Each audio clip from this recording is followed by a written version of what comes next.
আল্লাহ রাব্বুল আলামিন বলতেছেন, হে রাসূল আপনি বলে দিন, যদি তারা আমার ভালোবাসা পাইতে চায় তাহলে আপনি বলুন যে আমাকে অনুসরণ করো, অর্থাৎ আল্লাহ রাসূলকে অনুসরণ করো। আর যদি আপনাকে অনুসরণ করে তাহলে ইউহিব্বুকুমুল্লাহ, আল্লাহর ভালোবাসা তারা পাবে, আল্লাহ তাদেরকে ভালোবাসবেন এবং শুধু ভালোবাসবেনই না, তাদের জীবনের সব গুনাহ উনি ক্ষমা করে দিবেন। সুতরাং আল্লাহ রাসূলকে শুধুমাত্র ভালোবেসে বসে থাকতে হবে না, ভালোবাসতে হবে, ওনাকে অনুসরণ করতে হবে। আবু তালিব ওনার চাচা, উনাকে ভালোবেসেছেন, মহব্বত করেছেন, কিন্তু অনুসরণ করেন না, ঈমান আনেন নাই, এই জন্য ওনাকেও জাহান্নামে যেতে হবে।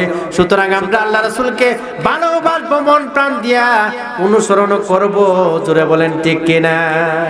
শুধু মুখে মুখে ভালোবাসা নয়, শুধুমাত্র আজকের যে মেরাজের রাত্রে মিলাদ পরে সিন্নি খেয়ে ভালোবাসবো না, বরং আল্লাহ রাসূলকে অনুসরণ করব।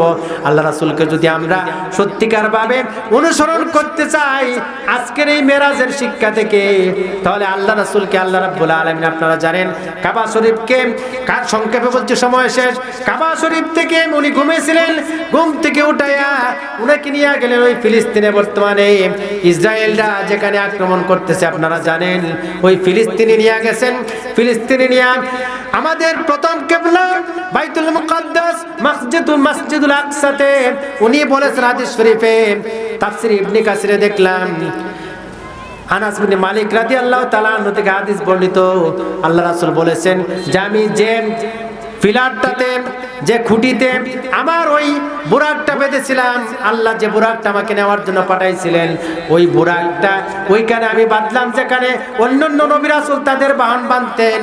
বাঁধার পরে আমি ওই মসজিদে ইমামতি করলাম, এবং যখন আল্লাহ রাসূল ওই মসজিদে 2 রাকাত নামাজ পড়লেন, ইমামতি করলেন, এইখানে শুধুমাত্র আমাদের রাসূল নন, আদম আলাইহিস সালাম থেকে শুরু করে মুহাম্মদ সাল্লাল্লাহু আলাইহি সাল্লাম পর্যন্ত 1,24,000, মতান্তরে 2,24,000 নবী রাসূলদের সবাই এখানে উপস্থিত ছিলেন। আর সবার উপস্থিতিতে আদম আলাইহিস সালাম থেকে নিয়ে মুহাম্মদ সাল্লাল্লাহু আলাইহি সাল্লাম পর্যন্ত সকল নবী রাসূলদের ইমামতি করাইছিলেন আপনার আমার নবী মুহাম্মদুর রাসূলুল্লাহ সাল্লাল্লাহু আলাইহি ওয়াসাল্লাম। ইন্নাল হামদালিল্লাহ نحمده ونستعينه ونستغفره ونؤمن به ونتوكل عليه ونعوذ بالله من شرور أنفسنا ومن سيئات أعمالنا من يهد الله فلا مضل له ومن يضلل فلا هادي له فلن تجد له وليا مرشدا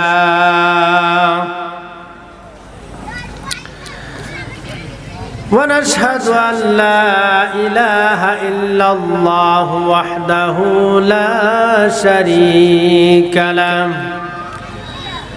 ونشهد أن سيدنا وحبيبنا وحبيب ربنا وسندنا ومولانا محمدا عبد الله ورسوله الذي أرسله بالحق بشيرا ونذيرا وداعيا إلى الله بإذنه وسراجا منيرا فقد قال الله تبارك وتعالى في كلامه المجيد وفي فرقانه الحميد সবাই পড়ি একসাথে أعوذ بالله من الشيطان الرجيم بسم الله الرحمن الرحيم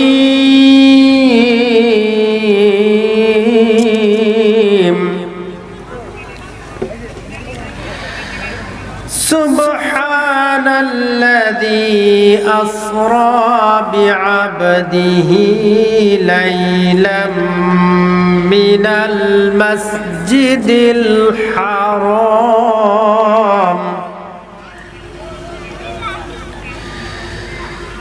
ليلا من المسجد الحرام إلى المسجد الأقصى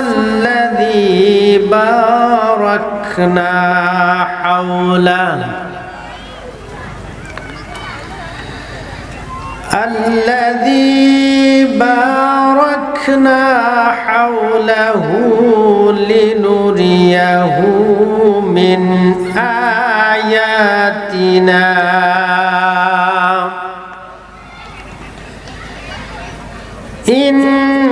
إنه هو السميع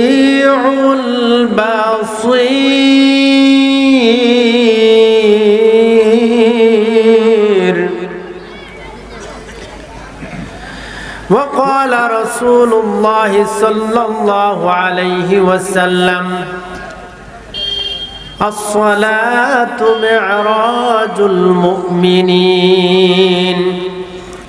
وقال تبارك وتعالى في شان حبيبه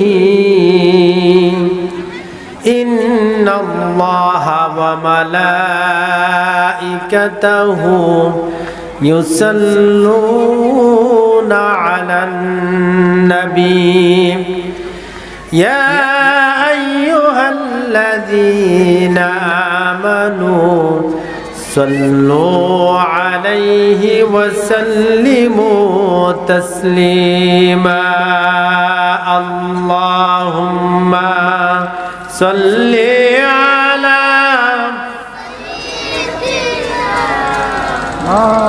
مولانا محمد وعلى آل سيدنا مولانا محمد হাজার ব্যথা বেদনার পরে ফিরে আসনি তুমি আপন ঘরে দিনের আলো তুমি চড়িয়ে দিতে চলে গেলে মদিনায় মক্কা ছেড়ে হে রাসূল তোমাকে ভুলি আমি কেমন করে হে রাসূল তোমাকে ভুলি আমি কেমন করে আল্লাহুম্মা সাল্লি আলা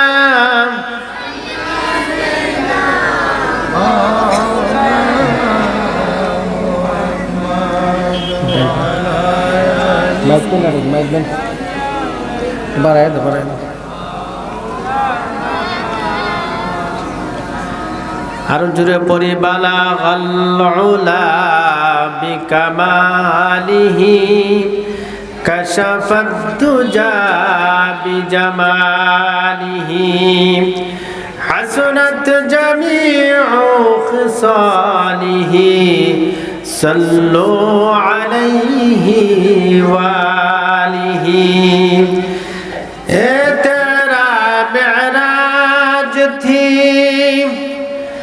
के तू लोह कलम तक पहुँचा और मेरे मेराज है मैं तेरे कदम तक पहुँचा बलागल उला বিকামালিহি কাশাফাদ দুজা বিজামালিহি হাসনাত জামিউ খিসালিহি সাল্লু আলাইহি ওয়া আলিহি লা ইলাহা ইল্লাল্লাহ জোরে লা ইলাহা লা ইলাহা লা ইলাহা ইল্লাল্লাহ সুবহানাল্লাহ ওয়ালহামদুলিল্লাহ লা ইলাহা সুবহানাল্লাহ ওয়ালহামদুলিল্লাহ লা ইলাহা ইল্লাল্লাহ তুমি বাঁচাও তুমি মারো অবিরত ক্ষমা করো তুমি বাঁচাও তুমি মারো অবিরত ক্ষমা করো ধরার যে জন তাকেই ধরো ঠিক না আল্লাহ ধরার সময় ধরেন যারে ধরার তাকেই ধরেন ধরলে আর ছাড়েন না ধরার যে জন তাকেই ধরো তোমার মুঠোই সবই আল্লাহ লা ইলাহা ইল্লাল্লাহ জোরে লা ইলাহা ইল্লাল্লাহ লা ইলাহা ইল্লাল্লাহু মুহাম্মাদুর রাসূলুল্লাহ জোরে সুরে পড়ে সাল্লাল্লাহু আলাইহি ওয়াসাল্লাম।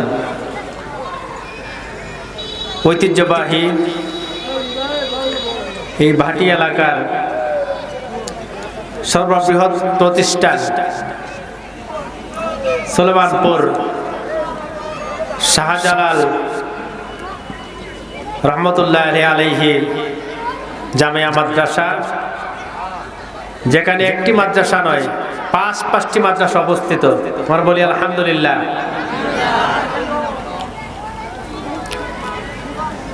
এই ভাটি এলাকার সর্ববৃহৎ মাদ্রাসা কর্তৃক আয়োজিত আজকের এই বাৎসরিক ইসলামী মহাসম্মেলনের উপস্থিত এই ঐতিহ্যবাহী মাদ্রাসা সমূহের প্রতিষ্ঠাতা আমাদের এই বাটি বাংলার গৌরব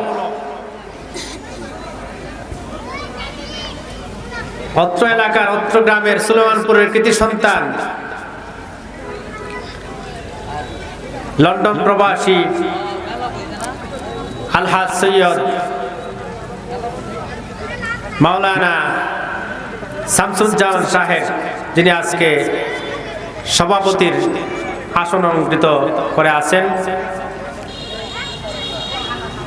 উনি আপনাদের সামনে কথা বলবেন, যার অপেক্ষায় আপনারা একটি বছর অপেক্ষমান থাকেন ওনার আলোচনা শোনার জন্য। এই জন্য আমি আহ্বান করবো আপনারা এদিক সেদিক ছড়িয়ে ছিটিয়ে না থেকে মাহফিল স্থলে চলে আসুন। উপস্থিত অত্র মাদ্রাসার পাঁচটি মাদ্রাসার আসাতাজায়ে কেরাম, অন্যান্য মুআজ্জাজ মুকাররম উলামায়ে কেরাম, অত্র মাদ্রাসার ছাত্রছাত্রীবৃন্দ, অত্র এলাকার রাজনৈতিক ব্যক্তিবর্গ, সম্মানিত মিডিয়ার ভাইয়েরা, সর্বস্তরের সুলেমানপুরবাসী তথা অত্র এলাকার দিনদার ইমানদার মুসলমান ভাইয়েরা, পর্দার আড়ালে অবস্থানরত সম্মানিতা মা এবং বোনেরা, আমি আপনাদের নিকট দোয়া নেওয়ার উদ্দেশ্যে আবারও সালাম করছি। আসসালামু আলাইকুম ওয়া রাহমাতুল্লাহ।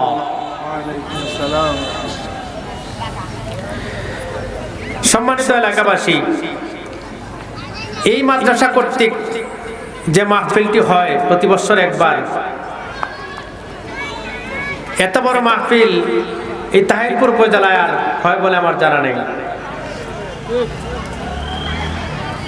বলছেন তো ঠিক, কিন্তু উপস্থিতি তো এত সময় ছিল না। আসার পরে এখন তো মাহফিল কানা কানে ভরে যাওয়ার কথা ছিল। চতুর্দিকে মানুষের কি অভাব আছে? এখন যদি কেউ ইচ্ছা করে আজকের যে মাহফিলের প্যান্ডেলের ভিতরের যে জায়গাটা, এটা কি সুলেমানপুরের মাঠ না জান্নাতের বাগান? বলেন, জান্নাতের বাগান, এতে কোনো সন্দেহ আছে? না। সুতরাং ইচ্ছা করে যদি কেউ জান্নাতের বাগানের বাহিরে থাকে, আমরা তো জোর করে আনতে পারবো না। আমি আহ্বান করব, জান্নাতের বাগানের বাহিরে থাকবেন না, ভিতরে চলে আসুন। এই প্যান্ডেলের ভিতরে বসে কথা শোনা আর বাহির থেকে শোনা এক নয়। সরাসরি বক্তার আলোচনা শোনা আর মোবাইলে আলোচনা শোনা এক নয়। যদি এক হতো তাহলে বিশ্ববরণ্য আলেমে দ্বীন মিজানুর রহমান আজহারীর মাহফিলে এই লক্ষ লক্ষ মানুষ হওয়ার কথা ছিল না। মোবাইলে তো ওয়াজ পাওয়া যায়, লক্ষ লক্ষ মানুষ কেন হয়? আগের দিন 2 দিন আগে গিয়ে বসে থাকে, তাহলে সরাসরি শোনার মজাটা আলাদা না? আপনি প্যান্ডেলে না ঢুকলে তো জান্নাতের বরকত পাবেন না। এই জন্য আহ্বান করবো আমরা, আপনারা দূরে থাকবেন না, চলে আসুন কোরআনের মাহফিলে। আর এখানে আসার ভাগ্য তো সবারই হয় না, সবাই আসতে পারে না। আল্লাহ যাদেরকে তৌফিক দিবেন তারাই আজকে আলোচনা শুনবেন দিলের কান দিয়ে, আর যাদেরকে তৌফিক দিবেন তারাই আলোচনা করতে পারবেন। ঠিক কিনা বলুন? কারণ এখানে আসা ভাগ্য লাগবে। আল্লাহর রাসূলের ঘোষণা, যে মাহফিলে কোরআনের আলোচনা করা হয়, এই মাহফিলে মানুষ যতই থাকুক না কেন, আল্লাহ পাক রব্বুল আলামিনের পক্ষ থেকে অসংখ্য গণিত হাজার হাজার কোটি কোটি তার চাইতেও বেশি ফেরেশতা আল্লাহ পাঠায়া দেন। তারা এই মাহফিল বেষ্টনী করে থাকেন। আর এই মাহফিলে আল্লাহর যে সকল বান্দারা প্যান্ডেলের ভিতরে আসবে, বসবে আর কোরআনের আলোচনা শুনবে, তাদের ব্যাপারে ঘোষণা হচ্ছে তারা এই মাহফিল থেকে যখন উঠে যাবে তাদের জীবনের সব গুনাহ মাফ করে দেওয়া হবে। তাদের ব্যাপারে কোরআনের ঘোষণা হলো, কুমু মাগফুরাল লাকুম, তোমরা এইভাবে দাঁড়াও যেন তোমাদের জীবনের সব গুনাহ ক্ষমা করে দেওয়া হয়েছে। সুবহানাল্লাহ কি বাড়ি গিয়া তারা জোরে বলবে না সুবহানাল্লাহ? সম্মানিত এলাকাবাসী, সময় অল্প, এই জন্য আমরা সরাসরি কোরআনের আলোচনার দিকে চলে যাব। আমি আপনাদের সম্মুখে যে আয়াতখানা তেলাওয়াত করেছি, এটা পবিত্র কোরআনের 15তম পারা, সূরা বনী ইসরাঈল থেকে। আর এই সূরার সামঞ্জস্য মিল আজকের যে রাত্রটা, এই রাত্রের সাথে আছে না নাই? আমার আগে মুফতি মাসুম বিল্লাহ ভাই আলোচনা কিছুটা করেছেন, সময়ের অভাবে পুরাটা ক্লিয়ার করতে পারেন নাই, আজান হয়ে গেছে। আজকে ওই রাত্রটাই, আজকে হচ্ছে লাইলাতুল মিরাজের রাত্রি, যে রাত্রে আল্লাহ পাক রব্বুল আলামিন আপনার আমার প্রিয় নবী সাল্লাল্লাহু আলাইহি ওয়াসাল্লামকে যেভাবে সম্মানিত করেছিলেন, পৃথিবীর আর কাউকে সম্মান দেন নাই। ঠিক কিনা বলুন? আল্লাহ রাব্বুল আলামিন এই রাতে তার প্রিয় রাসূল মুহাম্মদুর রাসূলুল্লাহ সাল্লাল্লাহু আলাইহি ওয়াসাল্লামকে পবিত্র মক্কা নগরী থেকে নিয়ে গেলেন বাইতুল মুকাদ্দাসে, বর্তমান ফিলিস্তিনে যে মসজিদটি মুসলমানদের প্রথম কিবলা, ওইখান থেকে আস্তে আস্তে করে ওনাকে নিয়ে গেলেন প্রথম আকাশে, প্রথম আকাশ থেকে দ্বিতীয় আকাশে, দ্বিতীয় আকাশ থেকে তৃতীয় আকাশে, এইভাবে সপ্ত আকাশ পাড়ি দিয়ে আল্লাহ রাব্বুল আলামিন তার প্রিয় হাবিবকে আল্লাহর এত কাছে নিয়ে বসাইলেন, পৃথিবীর আর কাউকে আল্লাহ তার এত কাছে ডাকেন নাই। আর আসতে বলেন না সুবহানাল্লাহ। এত কাছে নিয়ে বসাইছেন। দুইটা ধনুক বাঁকায় আনার পরে, ধনুক চিনেন তো, তিন মাথাগুলা যতটুকু দূরে থাকে হাদিস শরীফে আসছে, এতটুকু কাছে নিয়ে গেছিলেন। অথচ মুসা আলাইহিস সালামকে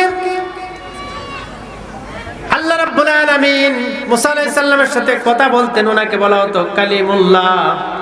তুর পাহাড়ে গিয়ে আল্লাহর সাথে কথা বলতেন। মুসা আলাইহিস সালাম আল্লাহর কাছে আবেদন করছিলেন, রব্বি আরিনি, প্রভু আমি আপনাকে দেখতে চাই। আল্লাহ রাব্বুল আলামিন কি বললেন? লান তারানি, আপনি আমাকে দেখতে পারবেন না। মুসা আলাইহিস সালাম বললেন যে না, আমি দেখতে চাই। আল্লাহ আবারও বললেন না, দেখতে পারবা না। আবারও বললেন আমি আপনার সাথে কথা বলি, দেখি না, ভালো লাগে না। কথা বললে যদি না দেখা যায় খারাপ লাগে না? সুতরাং আমি আপনাকে দেখতে চাই। আল্লাহ বললেন না, আমাকে এই দুনিয়ার চক্ষু দিয়া কেউ দেখতে পারবে না।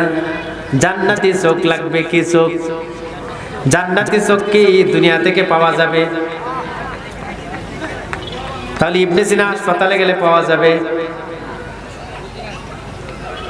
পৃথিবীর কোন হাসপাতালে পাওয়া যাবে না, কোন ডাক্তারের কাছে পাওয়া যাবে না। জান্নাতি চোখ পাইতে হলে আগে জান্নাতে যাওয়া লাগবে, ঠিক কিনা বলুন? জান্নাতে না গিয়ে কেউ আল্লাহকে দেখতে পারবে না। এরপর মুসা আলাইহিস সালাম বলেন, আপনাকে আমি দেখি, আপনি, আপনার সাথে আমি কথা বলি, দেখি না, ভালো লাগে না, আমার জান চান আপনাকে দেখার জন্য। তখন মুসা আলাইহিস সালামকে আল্লাহ বললেন, ওই তুর পাহাড়ের দিকে তুমি তাকাও, আমাকে দেখতে হলে। আল্লাহ রাব্বুল আলামিন তার নূরের তাজাল্লি ওই তুর পাহাড়ে ঢেলে দিলেন। মুসা আলাইহিস সালাম আল্লাহকে দেখতে পারেন নাই, বরং যখনই আল্লাহ তার নূরের তাজাল্লি তুর পাহাড়ে ঢেলে দিলেন, সাথে সাথে ওয়া খাররা মুসা সাঈকা, মুসা আলাইহিস সালাম বেহুশ হয়ে চিত হয়ে জমিনে পড়ে গেলেন। দেখতে আর পারলেন না। মুসা আলাইহিস সালাম তো আল্লাহর পয়গাম্বর, আর আমাদের নবী তো আবেদনও করেন নাই। উনাকে আল্লাহ রাব্বুল আলামিন নিজে, আল্লাহ নিজে পছন্দ করে উনাকে দাওয়াত দিয়ে আল্লাহর একবারে কাছে নিয়ে এমন ভাবে দেখা দিলেন, এমন ভাবে গল্প করলেন, পৃথিবীর কারো আর এই ভাগ্য জুটবে না। জোরে বলেন ঠিক কিনা? তবে এমনিতেই দিছেন না, কারণ আছে। এই মেরাজে আল্লাহ রাব্বুল আলামিন আল্লাহ রাসূলকে এত সম্মানিত করে কেন নিলেন? এর কারণ কি? এর পিছনে কারণ আছে। আল্লাহ রাসূলকে আল্লাহ রাব্বুল আলামিন দুনিয়াতে পাঠাইলেন আল্লাহর জমিনে আল্লাহর দ্বীন কায়েম করার জন্য। সারা জীবন এই দাওয়াতই দিয়েছেন, দ্বীন কায়েমও করছেন, ঠিক কিনা? তো আল্লাহ রাসূল আপনারা জানেন এই দ্বীন কায়েম করতে গিয়া অনেক কষ্ট করেছেন। কি পরিমাণ কষ্ট যে করেছেন তার কোনো ইয়াত্তা নাই।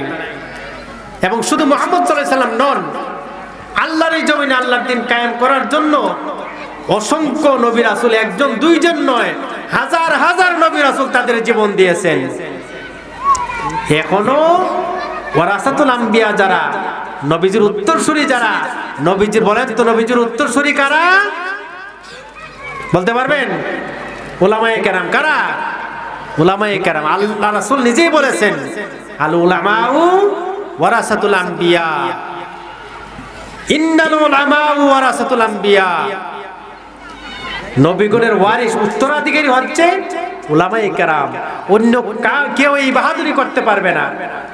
নবী করিম সাল্লাল্লাহু আলাইহি ওয়াসাল্লাম বলেন, উত্তরাধিকারী হিসাবে দিনার দিরহাম রেখে যাই নাই, ধন সম্পদ রেখে যাই নাই, আমার উত্তরাধিকারী হিসাবে আমি রেখে যাচ্ছি উলামায়ে কেরামকে। সুতরাং উলামায়ে কেরামকে যারা সম্মানিত করলো তারা আল্লাহ রাসূলকে সম্মানিত করলো। বলেন ঠিক কিনা? আর উলামায়ে কেরামকে যারা অসম্মানিত করলো তারা বিগত 15 বছর উলামায়ে কেরাম কি খুব শান্তিতে ছিলেন? ওনাদেরকে অসম্মানিত করা হয় নাই? মুসলমান সচেতন থাকতে হবে। ওনাদেরকে জেলে দেওয়া হয় নাই? ওনাদেরকে ফাঁসিতে ঝুলানো হয় নাই? কি অপরাধ করেছিলেন তারা? কি অপরাধ করেছিলেন আল্লামা মামুনুল হক? আল্লামা মামুনুল হক কি অপরাধ করেছিলেন? ওনাকে কেন জেলে নেওয়া হলো? উনি তো শাইখুল হাদিস, ইবনে শাইখুল হাদিস, যার তুলনা হয় না। ওনাকে বিনা অপরাধে বিভিন্ন নাটক সাজায়া আপনার দর্শনকারী বানাইয়া বিভিন্ন অপরাধী বানাইয়া জেলে দেওয়া হয়েছে। কারণ এরা ছিল আলেমদের দুশমন এবং আল্লাহ রাসূলেরও দুশমন, বলেন ঠিক কিনা? ঠিক একইভাবে তারা জেলে নিয়েছে সারা বাংলাদেশের হৃদয়ে স্পন্দন, শুধু বাংলাদেশে নয় আন্তর্জাতিকভাবে সারা পৃথিবীর মানুষের হৃদয়ের স্পন্দন। কোরআনের পাখি আল্লামা দেলোয়ার হোসেন সাঈদীকে, দেলোয়ার হোসেন সাঈদী কি যুদ্ধ অপরাধী ছিলেন? উনি কি দর্শনকারী ছিলেন? কোন শয়তানে বিশ্বাস করবে? কিন্তু উনাকেও বিনা অপরাধে জেল কাটানো হয়েছে এবং জেলের ভিতরে উনাকে হার্টের রোগী বানায়া, উনি হাসতে হাসতে নামলে হার্টের রোগী কি হাসতে পারে? যখন গাড়িতে নামানো হয় সারা পৃথিবী দেখছে, এমন হাসি দিচ্ছে, উনারা হাসি দেখে বোঝা গেছে এটা জান্নাতি হাসি। হাসতে হাসতে নামলেন, এরপর জেলে নিয়ে ওনাকে বিষের ইঞ্জেকশন দিয়ে মারা হলো। যখন ইঞ্জেকশন দেওয়া হয়েছে উনি বলছেন, আমাকে তোমরা আরো চিকিৎসা করছো, কি ঢুকাইছো আমার শরীরে? আমার শরীর তো জ্বালাপালা করতেছে, আমার ছেলে বাহিরে আছে, আমার ছেলেকে ডাক দাও আমার কাছে আসার জন্য, আমি তার সাথে শেষ কথা বলি। বলে যে আপনার ছেলেকে ডাক দেওয়া লাগবে না, একটু পরে আপনার ছেলে আপনাকে এসে নিয়ে যাবে। কোথায় নিয়ে যাবে? যে আপনার এলাকায় নিয়ে যাবে। আমার তো মুক্তি হয় নাই, আমি তো কাশিমপুর কারাগার থেকে আসছি, ওইখানে নেওয়া হবে, আমাকে নিয়ে যাওয়া হবে কেন? তখন বলছিল এটা একটু পরেই বুঝবেন, এর মানে আপনার সময় আর বেশি বাকি নেই। বিষের ইঞ্জেকশন দেওয়া হয়েছে। তখন কোরআনের পাখি আল্লামা দেলোয়ার হোসেন সাঈদী বুঝে ফেলেছেন আমার সময় শেষ, আমাকে তারা এমন ইঞ্জেকশন দিছে, আমার আর বেঁচে থাকার সময় নাই। আমি আল্লাহর কাছে সারা জীবন কেঁদেছি, ওয়াজের মাহফিলে কেঁদেছি, দেশে বিদেশে মানুষের কাছে দোয়া চেয়েছি, আল্লাহ তুমি আমাকে শহীদ মৃত্যু দিও। মানুষের কাছে দোয়া চাইছে, আপনারা দোয়া করবেন, মরতে যেতে হবে। সারা জীবন 50টি বছর আমি তোমার কোরআনের তাফসীর করেছি দেশে বিদেশে, শত শত মানুষ এই তাফসীর শুনে মুসলমান হয়েছে। সুতরাং আমার যেন শহীদ মৃত্যু, এই দোয়া আপনারা সকলে করবেন। আল্লাহ রাব্বুল আলামিন জেলে থেকেও শেষ মুহূর্তে বিষের ইঞ্জেকশন মারায়া আল্লাহর কোরআনের পাখিকে শহীদ করে উনার কোলে তুলে নিয়েছেন। বলেন সুবহানাল্লাহ। উনার দোয়া কবুল হয়েছে কিনা? উনি বলছিলেন এই ক্ষমতা চিরস্থায়ী নয়। ফেরাউনও চিরদিন ক্ষমতা থাকতে পারে নাই, সে নিজেকে আল্লাহ দাবি করেছিল। নমরুদও চিরদিন ক্ষমতায় টিকে থাকতে পারে নাই, সুতরাং তোমরাও টিকে থাকতে পারবে না। এমন সময় তোমাদের আসবে, তোমরা পালানোর জন্য ইঁদুরের গর্ত খুঁজে পাবে না। জোরে বলেন ঠিক কিনা?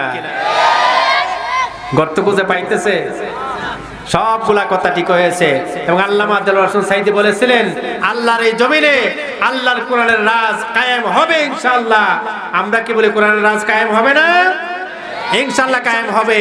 আপনাদেরকে আজকে সুলেমানপুরের মাহফিল থেকে ঘোষণা করে দিতে চাই, আগামীর বাংলাদেশ, বর্তমান বাংলাদেশের প্রেক্ষাপট ঘোষণা করতেছে আগামীর বাংলাদেশ আল কোরআনের বাংলাদেশ। বর্তমান এই বাংলাদেশের প্রেক্ষাপট ঘোষণা করতেছে আগামীর বাংলাদেশ ইসলামের বাংলাদেশ, আগামীর বাংলাদেশ আল কোরআনের বাংলাদেশ। কেউ পিরায় রাখতে পারবে না। এই দেশে ইসলাম কায়েম হবে ইনশাআল্লাহ। অনেক ষড়যন্ত্র করা হয়েছে। এই সুলেমানপুর মাদ্রাসা নিয়ে ষড়যন্ত্র হয় নাই, ষড়যন্ত্র হয়েছে এটা জামাতের মাদ্রাসা, এখানে জামাতের মিছিল মিটিং করা আছেন। কোনদিন কি এই মাদ্রাসা আমি দীর্ঘদিন খেদমত করেছি, কোনদিন কি জামাতের মিছিল বের করেছি ছাত্রদেরকে নিয়ে? কিন্তু টিউনো সাহেবকে মিথ্যা কথা বলে কোনো লাভ হয়? সত্যের জয় আর মিথ্যা কি? ধ্বংস। সকল মিথ্যা, সকল ষড়যন্ত্র এই মাদ্রাসাকে নিয়ে যত ধরনের ষড়যন্ত্র করা হয়েছে সবগুলো ধ্বংস হয়ে গেছে, কেউ টিকে থাকতে পারে নাই। সুতরাং আমি অত্র এলাকাবাসী তথা সর্বস্তরের জনগণকে বলো, এই মাদ্রাসা যদি আল্লাহ কবুল করে কেউ ধ্বংস করতে পারবে না। সুতরাং এরা বিরোধিতা না করে মাদ্রাসার পক্ষে চলে আসুন, আল্লাহ আপনাদেরকে সম্মানিত করবেন। জোরে বলেন ঠিক কিনা? অনেক ষড়যন্ত্র হয়েছে, কি পরিমাণ ষড়যন্ত্র হয়েছে, এই ষড়যন্ত্রের শিকার আমিও হয়েছি। আমি দীর্ঘ 4-5 বছর এখানে ছিলাম, কিন্তু কোন ষড়যন্ত্র টিকে থাকে নাই। নিয়ত যদি ঠিক হয় ষড়যন্ত্র টিকে থাকবে। ইন্নামাল আমালু বিন্নিয়াত, যে হাদিস খানা দিয়ে বুখারী শরীফ শুরু হয়েছে, প্রথম হাদিস। আল্লামা শামসুজ্জামান উনি তো নিয়ত সহি করে প্রতিষ্ঠানটি করেছেন।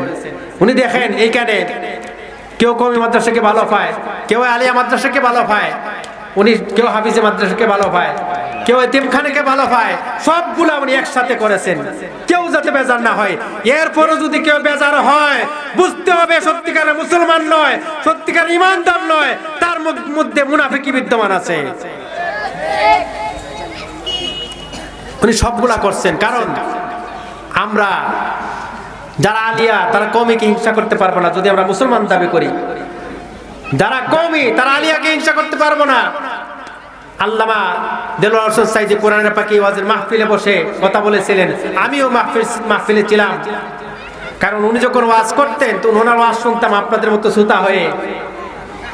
উনি বলছিলেন, ওনাকে প্রশ্ন করা হয়েছিল কওমি আর আলিয়ার ব্যাপারে আপনার মন্তব্য কি?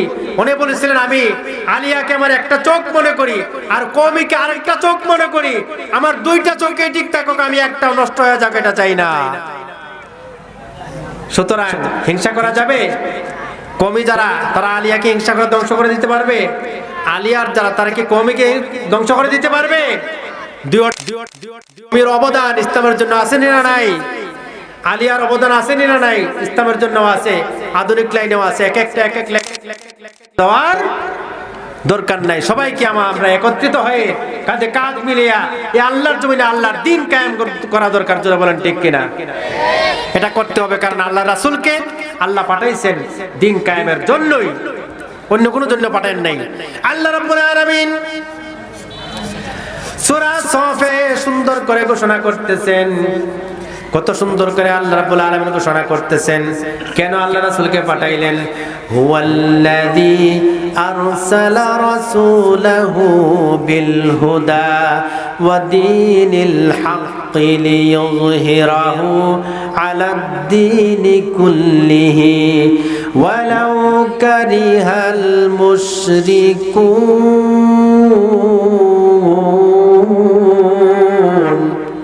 জোরে বলি আল্লাহু আকবার, আরো জোরে বলি আল্লাহু আকবার। আল্লাহ রাব্বুল আলামিন কত সুন্দর করে বলতেছেন, হুয়াল্লাযী আরসালা রাসূলাহু বিল হুদা, তিনি ওই সত্তা যিনি তার রাসূলকে পাঠাইছেন সত্য দিন সহ, হেদায়েত সহ, ওয়া দীনিল হক, এবং সত্য দিন সহ। কেন পাঠাইছেন? লিইয়ুযহিরাহু আলাদ দীনি কুল্লিহি, সকল দিনের উপর এই দিনকে বিজয়ী করার জন্য। ওয়ালাউ কারিহাল মুশরিকুন, যদিও মুশরিকরা এটা অপছন্দ করে। আল্লাহর জমিনে আল্লাহর দিন কায়েম হোক, আল্লাহর এই রাজ্য, আল্লাহর কোরআন দ্বারা চলুক, এটা কি মুশরিকরা চায়? চায় না। এই জন্য আল্লাহ বলছেন তারা অপছন্দ করে, কিন্তু অপছন্দ করে কি তারা কিছু করতে পারবে? করতে পারবে না। তারা এটাও চায়, এই সূরাতে আগের আয়াতে বলা হয়েছে, ইউরিদুনা লিইয়ুতফিউ নূরাল্লাহি বিআফওয়াহিহিম ওয়াল্লাহু মুতিম্মু নূরিহি ওয়ালাউ কারিহাল কাফিরুন। আল্লাহ রাব্বুল আলামিন বলতেছেন তারা চায় আল্লাহর নূরকে, আল্লাহর দ্বীনকে, আল্লাহর কোরআনের আলোকে ফু দিয়া নিভায়া দেওয়ার জন্য, কিন্তু তারা এটা পারবে না, পারবে না। আল্লাহ বলতেছেন তিনি তার নূরকে প্রজ্বলিত করবেন, বিকশিত করবেন। যদিও কাফিররা এটা অপছন্দ করে, কিন্তু কাফিরদের অপছন্দের কারণে কোনো কিছু আসে যায় না। তাদের অপছন্দে কাজ হবে, ফুদিয়া আল্লাহর এই দিনকে মিটাই দিতে পারবে? কোরআনের আলোকে মিটাই দিতে পারবে? পারবে না। তারা আলেমদেরকে জেল কাটায় মনে করছিল, কিছু বড় বড় আলেমদেরকে, আল্লাহ মামুনুল হকের মতো বড় আলেমদেরকে যদি জেলে ঢুকাইয়ে দেই, বাকি আলেমরা ভয় পেয়ে সবাই আমাদের দলের যোগদান করে ফেলবে। এটা কি হয়েছে? কোন আলেমকে তাদের কাছে বিক্রি হয়েছে? হয় না। তারা জায়গাতে আছে। বরং আলেমদেরকে তখন বলা হতো পাকিস্তানের দালাল। পাকিস্তানের দালাল হয়ে কোন আলেম বাংলাদেশকে বেগে যায় নাই। কিন্তু যারা পাকিস্তানের দালাল নয়, যারা ভারতের দালাল, তারা ভারতের দালালি করে, তারা বরং ভারতে পালিয়ে গেছে। জুড়ে বলেন ঠিক কিনা? সুতরাং ভবিষ্যতেও যারা আলেমদের সাথে বেয়াদবি করবে আর আল্লাহর জমিনে আল্লাহর দ্বীন কায়েম হতে দিবে না, তাদেরও এই পরিণামই ভোগ করতে হবে। কারণ বাংলাদেশের মাটি ইসলামের ঘাঁটি। এই বাংলাদেশে হাজার হাজার মাদ্রাসা আছে। এই বাংলাদেশের সূর্য উঠে আল্লাহু আকবারের ধ্বনি নিয়ে, এই বাংলাদেশের সূর্য ডুবে আল্লাহু আকবারের ধ্বনি দিয়ে। সুতরাং এই বাংলাদেশকে ইসলামকে দাবিয়ে দেওয়ার ক্ষমতা কারো নাই। মাদ্রাসা বন্ধ করে দেওয়ার ক্ষমতা কারো নাই। বন্ধ করে দেওয়ার পায় তারা করছে কি করছে না? তারা আস্তে আস্তে আলিয়া মাদ্রাসার সিলেবাস গুলা পাল্টাইছে এবং তাদের কিছু অংশ নিয়ে তারা বলা শুরু করছিল যে কমি মাদ্রাসায়ও আমাদের নেতাদের ছবি টাঙ্গাতে হবে। বলছিল তাদেরকেও জাতীয় সঙ্গীত গাইতে হবে, মাদ্রাসা ছবি টাঙ্গাতে হবে। আল্লাহ রাসূল বলছেন যদি ঘরের ভিতরে ছবি থাকে, এই ঘরে রহমতের ফেরেশতাই ঢুকে না। সুতরাং তারা বলতেছে ছবি টাঙ্গাতে হবে। এখন কি হয়েছে? আলেম ওলামার অন্তরে কি আঘাত লাগে নাই? ছবি টাঙ্গাইতে পারছে? পারে নাই। বরং রাস্তাঘাটে যে সকল মূর্তি বানিয়েছিল এইগুলাকেও ভেঙে দেওয়ার ব্যবস্থা করে দিচ্ছেন কে? আরো জোরে বলেন কে? এই আল্লাহ তো আছেন যে আল্লাহ ফেরাউনকে ধ্বংস করে দিয়েছে, নমরুদকে ধ্বংস করে দিয়েছে। তোমরা তো ফেরাউনের মতো নিজেকে আল্লাহ দাবি করার সাহস এখনো পাও নাই। তাদেরকে ধ্বংস করে দিয়েছেন। সুতরাং আসল ইসলামের পথে, আল কোরআনের পথে, আলেম ওলামাদের সাথে আলেম ওলামাদের পথে আমরা কাউকে হিংসা করতে চাই না। কারণ আমরা এই হাদিস জানি, ইন্নাল হাসাদ ইয়াকুলুল হাসানাত কামা তাকুলুন নারুল হাতাব। হিংসা মানুষের নেকিগুলাকে ওইভাবে জ্বালিয়ে দেয় যেভাবে আগুন লাকড়িকে জ্বালিয়ে দেয়। জোরে বলেন ঠিক কিনা? সুতরাং এখানে এই দেশে কমি মাদ্রাসাও থাকবে, আলিয়া মাদ্রাসাও থাকবে, সবগুলোতে সহযোগিতা করার দরকার আছে না নাই? কমি মাদ্রাসায় যেহেতু সরকারি সহযোগিতা পাওয়া যায় না, সুতরাং জনগণের এই মাদ্রাসার সাথে বেশি বেশি সহযোগিতা করার দরকার আছে না নাই? করতে হবে। করলে লাভ না ক্ষতি? লাভ কি আল্লাহর না আমাদেরই লাভ। সুতরাং করতে হবে। আপনার সহযোগিতা করবেন, সন্তানদেরকে পাঠাবেন কমি মাদ্রাসায়, আলিয়া মাদ্রাসায়, যেখানে মনে চায়। তবে খেয়াল রাখতে হবে যত বড় শিক্ষিতই বানান না কেন, আগে যেন আপনার সন্তানরা কোরআনটা শিখে। এই শিক্ষার জন্য বর্তমানে আপনার প্রত্যেকটা মাদ্রাসা নুরানি শিক্ষার ব্যবস্থা আছে না নাই? এই নুরানি শিক্ষাটা আগে দিবেন, এরপরে বড় শিক্ষিত বানান, কোনো অসুবিধা নাই। কোরআন যদি আপনার বাচ্চা সহি শুদ্ধভাবে শিখে ফেলে, তাহলে তাকে কেউ কোনোদিন পথভ্রষ্ট করতে পারবে না। চেষ্টা করবেন। সম্মানিত ভাইয়েরা, আমি আপনাদের সম্মুখে সূরা বনী ইসরাঈলের যে আয়াতটি তেলাওয়াত করেছি, আয়াত সম্পর্কে কথা বলতেছিলাম যে আল্লাহ রাসূলকে এত সম্মান আল্লাহ কেন দিলেন। এই দেওয়ার পেছনে কারণ হলো আল্লাহ রাসূলও শুধু বাংলাদেশের উলামায়ে কেরাম জেল কাটছে তা নয়, আল্লাহ রাসূলও শিয়াবে আবু তালিবে জেল কাটছেন 3 বছর। কয় বছর? 3 বছর। এই জেল কি বাংলাদেশের জেলের মতো ছিল? না। পাহাড়ের গুহার ভিতরে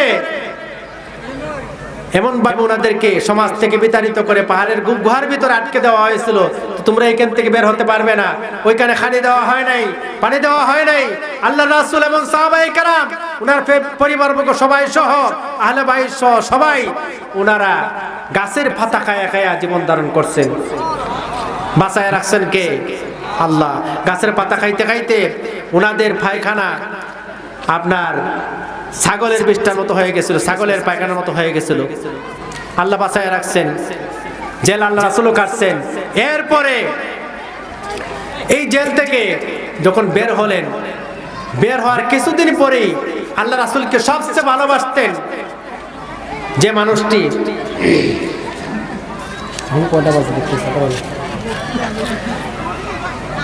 যিনি সবচেয়ে বেশি ভালোবাসতেন উনার চাচা আবু তালেব, উনি জীবিত থাকতে আল্লাহ রাসূলকে কেউ কটু কথা বলতে পারেন নাই। উনি ইন্তেকাল করলেন। এখান থেকে বের হওয়ার পরেই উনিও জেল কাটছেন ওনার সাথে। আল্লাহ রাসূলের মহব্বতে আল্লাহ রাসূলের প্রতি ওনার চাচা আবু তালেবের ভালোবাসার কোনো কমতি ছিল না। কিন্তু দুঃখের বিষয় হচ্ছে উনি ঈমান আনেন নাই। ঈমান না আনলে শুধুমাত্র আল্লাহ রাসূলকে ভালোবেসে কি সম্মানিত হওয়া যাবে? জান্নাত পাওয়া যাবে?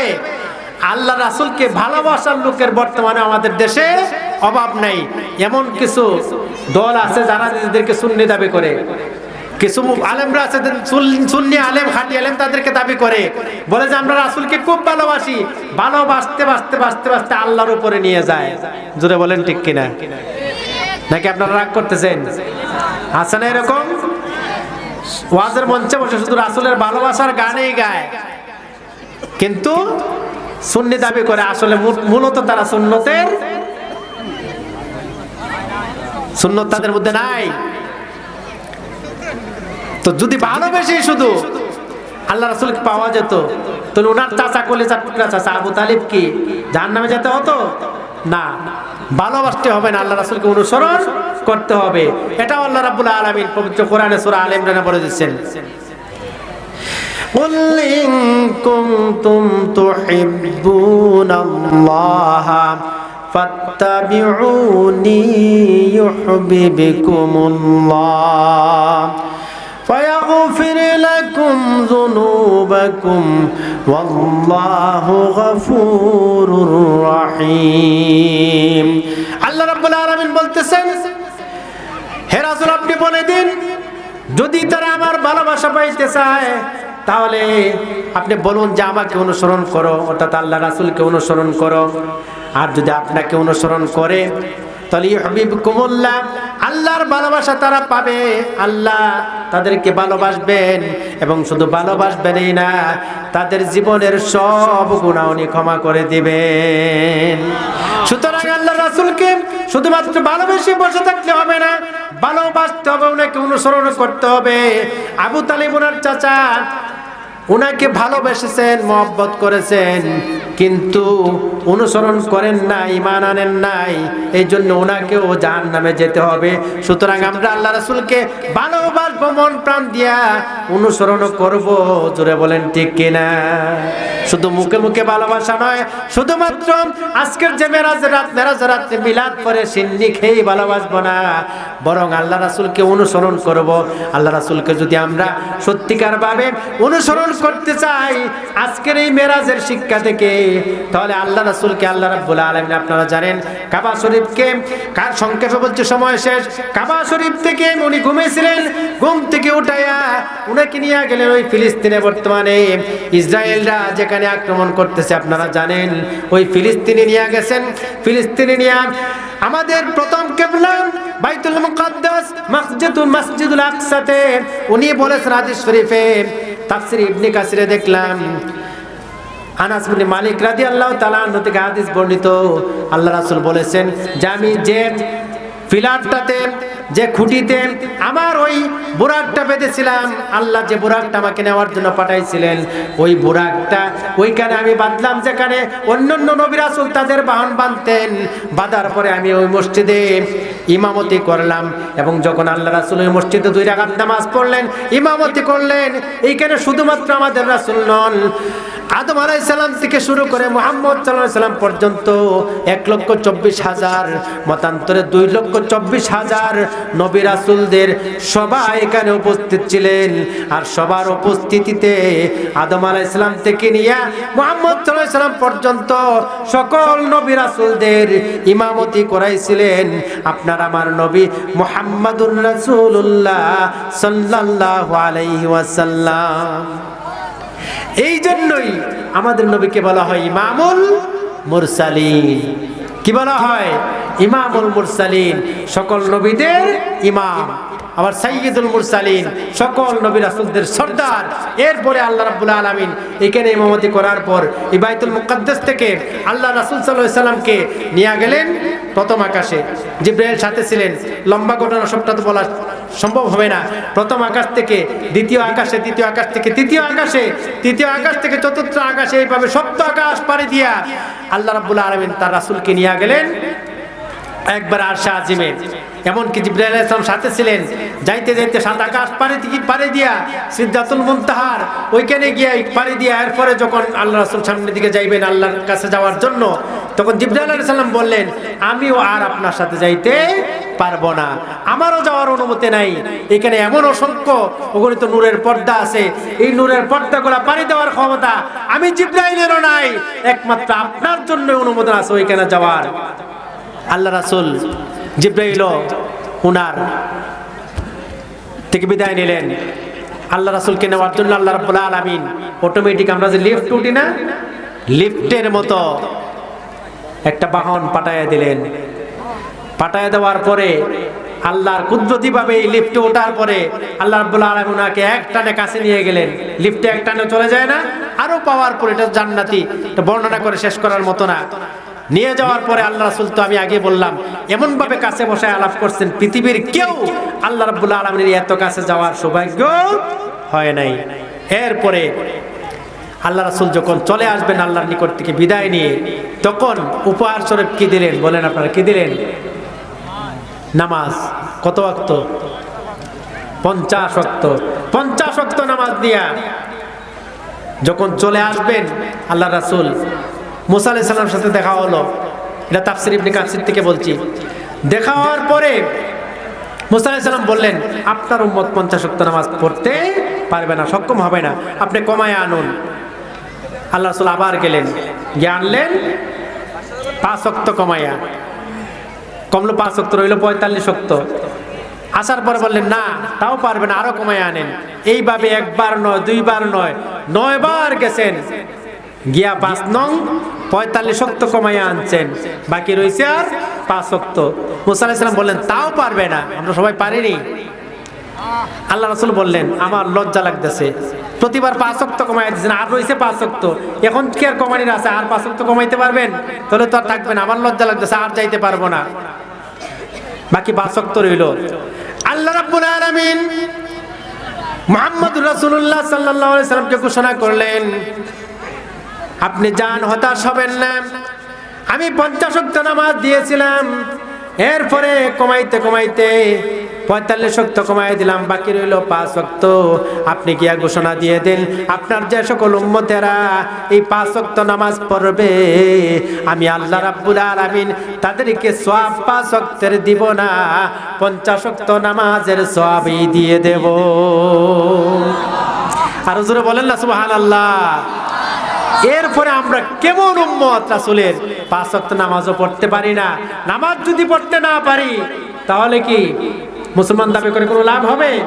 ওয়াজ শুনে কোনো লাভ হবে? ওয়াজ করে কোনো লাভ হবে? কোনো লাভ হবে না। কিন্তু দুঃখের বিষয়, নামাজ আল্লাহ রাব্বুল আলামিন বলছেন কায়েম করার কথা। আকিমুস সালাত, কোরআনে এক জায়গায় না 80 জায়গায় আরো বেশি বলছেন আকিমুস সালাত, আকিমুস সালাত, তোমরা নামাজ কায়েম করো, নামাজ কায়েম করো, নামাজ কায়েম করো। এই যে ওয়াজ হচ্ছে, নসিহত হচ্ছে, তাবলীগের ভাইয়েরা নিজেরা খায়া এরপরে ঘাটতি মাথায় নিয়া কত কষ্ট করে বাড়ি ঘর ছেড়ে হিজরত করে বাড়ি বাড়ি গিয়া বুঝাইয়া মাথা আদায় কতভাবে বুঝাইতেছেন, তারপরে কি নামাজ কায়েম করা সম্ভব হইতেছে? হবে না, সম্ভব হবে না। কারণ নামাজ কায়েম এভাবে হবে না। নামাজ কায়েম করতে হলে আগে দিন কায়েম করতে হবে। এটা আল্লাহ রাব্বুল আলামিন সূরা হজ্জের মধ্যে ঘোষণা করে দিয়েছেন, আল্লাযীনা ইম্মাক্কান্নাহুম ফিল আরদি আকামুস সালাতা ওয়া আতাউস যাকাতা ওয়া আমারু বিল মা'রুফি ওয়া নাহাউ আনিল মুনকার। আল্লাহ রাব্বুল আলামিন বলতেছেন, আমি যাদেরকে রাজ্য ক্ষমতা দেব, রাষ্ট্র ক্ষমতা দেব, ওই পৃথিবীতে যাদেরকে ক্ষমতাসীন করব, তাদের প্রথম কাজ হচ্ছে নামাজ কায়েম করা। প্রথম কাজ কি? নামাজ কায়েম করা। এই পর্যন্ত যত সরকারি বাংলার জমিনে আসছে, কেউ কি নামাজ কায়েমের কোনো বিল সংসদে পাশ করছে? করে নাই। সুতরাং এই জন্য নামাজ কায়েম হইতেছে না। নামাজ কায়েম করতে হলে আগে দিন কায়েম করতে হবে, ক্ষমতায় পাঠাতে হবে ইসলামপন্থীদেরকে, ক্ষমতায় পাঠাতে হবে আলেম ওলামাদেরকে। তখন তারা নামাজ কায়েমের বিল পাস করবে। আর নামাজ কায়েমের বিল পাস করে যদি যেভাবে লকডাউন করা হয়েছিল আপনার ওই গত দোকানপাট বন্ধ, এইভাবে সরকারিভাবে যদি ঘোষণা করা হয় নামাজের সময় সব দোকানপাট বন্ধ, সরকারিভাবে যদি ঘোষণা করা হয়, আর একবার যদি একদিন যদি যাদেরকেই এই নামাজের সময় আজান দেওয়ার পরে মসজিদে যায় না তাদের হয় জেলে দেওয়া হয়, নামাজ তোমাদেরকে পড়তে হবে মুসলমান। আর সব দোকানপাট যদি লকডাউন ঘোষণা করা হয় তাহলে সকলকেই নামাজে যেতে হবে কি হবে না? অবশ্যই যেতে হবে। সুতরাং নামাজ কায়েম করতে হলে আল্লাহ বলছেন তাদেরকে ক্ষমতা দিব। তাদের প্রথম কাজ হচ্ছে নামাজ কায়েম করা, এরপর হচ্ছে যাকাত আদায় করা, এরপরে সৎ কাজের আদেশ দেওয়া, অসৎ কাজ থেকে মানুষকে নিষেধ করা। আমাদের সৎ কাজের আদেশ দেওয়ার মতো লোক বাংলার জমিনে খুব কমই আছে। আদেশ দিতে পারবেন না, আপনি বুঝাইতে পারবেন, অনুরোধ করতে পারবেন। আমরা অনুরোধ করি, উলামায়ে কেরাম অনুরোধ করেন, তাবলীগের ভাইয়েরা হাতে পায়ে ধরে বলেন নামাজে আসো, তারা ভালো কাজটাই করেন, তাদেরকে আমরা ভালো চোখে দেখি না, ওনারাও ভালো কাজ করেন, বুঝান নামাজের জন্য, তারপরে আসে না। এই জন্য আদেশের দরকার। খারাপ যত কাজ হয় আমরা নিষেধ করে বাধা দিয়ে আটকাতে পারি না। বাধা দিতে হলে ক্ষমতার দরকার। ক্ষমতায় গিয়া যদি বাধা দেওয়া হয় তখন মানতেই হবে। জোরে বলেন ঠিক কিনা? সুতরাং আগামীর বাংলাদেশ যদি সুন্দর দেখতে চান আপনাদেরকে সিদ্ধান্ত নিতে হবে, জনগণকে সিদ্ধান্ত নিতে হবে যে বাংলাদেশকে আগের মতোই চলবে না পাল্টানো দরকার। যদি মনে করেন আগের মতোই চলবে, আগের মতোই নেতাগিরি চলবে, কোরআন ছাড়াই দেশ চলবে, তাহলে আমরা যতই চিল্লাচিল্লি করি, যতই ওয়াজ করি, ভাগ্য বদলাতে পারবো না। সুতরাং আর নামাজও আমরা চেষ্টা করবো, কায়েম করতে পারবো না, নামাজ কায়েম করে পড়তে হবে, আল্লাহ অনেকবার বলেছেন। সুতরাং আল্লাহ রাব্বুল আলামিন আমাদেরকে আজকে যেহেতু এই মেরাজের রজনীতে আল্লাহ রাব্বুল আলামিনের পক্ষ থেকে আল্লাহ রাসূল নামাজ 5 ওয়াক্ত আনছিলেন, 5 ওয়াক্ত পড়লে 50 ওয়াক্ত নামাজের সওয়াব আমরা পাবো। এই নামাজ যেন আমাদের ব্যক্তিগত জীবনে, আমাদের রাষ্ট্রীয় জীবনে, পারিবারিক জীবনে, সামাজিক জীবনে কায়েম হয়ে যাক, আমরা যেন আমাদের ব্যক্তিগত জীবনে কায়েম করতে পারি, তাহলে আমাদের ওয়াজ শোনার, ওয়াজ করা সার্থক হবে।